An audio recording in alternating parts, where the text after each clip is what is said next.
With these reusable tools, you can remotely control anything you want. We have a motor, an electronic speed controller, a battery, servos, a radio receiver, and a radio transmitter for you to tell everything else what to do.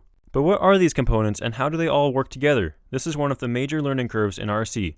Being that RC stands for radio control, the radio system is what makes RC hobbies and projects possible. The transmitter transmits radio signals to the receiver. Both are digitally bound to each other in a 2.4 GHz system. Both the transmitter and the receiver need their own sources of power. It does not matter which channel on the receiver the power is supplied to. They also have different channels, which is how the transmitter tells the receiver to do different things. For example, if I plug a servo into channel 1, this physical lever on the transmitter will tell the servo to move, while no other controls have an effect. I can plug any component into any channel. This could be a joystick, or a knob, or even a switch.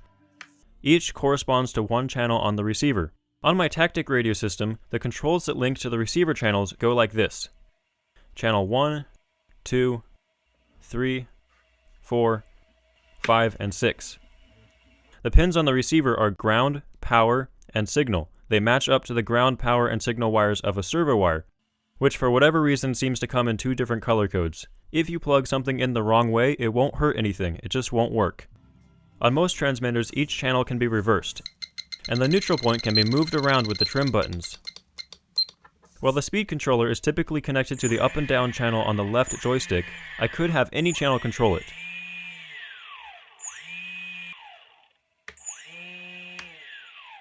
You could use the extra channels to say open a hatch or drop things, or you could even use it to control different things like this relay switch. Servos basically just move back and forth and are used to move control surfaces like a rudder. Or maybe steering on a car.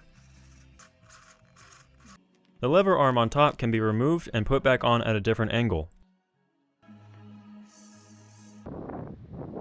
And that's actually all you need to control a glider or even an airplane with a gas engine.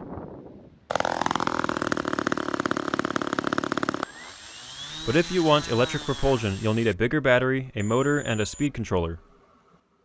LiPo batteries are by far the most popular, and this 3-cell LiPo battery produces a nominal 11.1 volts, and it gets plugged right into the ESC. ESC stands for Electronic Speed Controller. Basically, it uses the signal from the receiver to tell it how fast to make the motor go. So, this is how the power flows. The battery power goes to the ESC, which it uses to control the motor. A separate circuit inside the ESC sends 5 volts to power the receiver and the servos.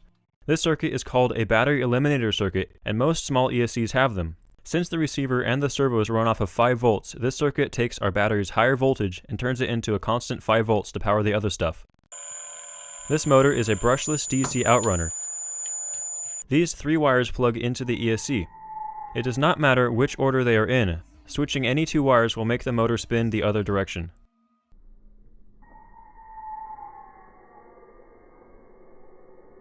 So there you have it. That's an overview on how all this stuff fits together. The best way to learn is to just play with it. The freedom of designing and building your own ideas into life is awesome. It's a great balance between challenge and reward. One of the first things I made when figuring this stuff out was a simple sled. I think a great first project to figure this stuff out would be one like that.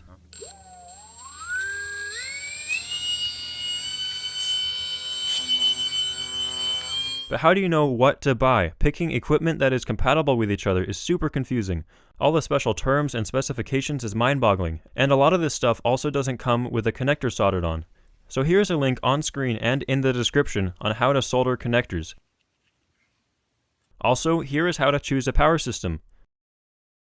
And here are links to learn more about each component. I plan to eventually do my own video on each.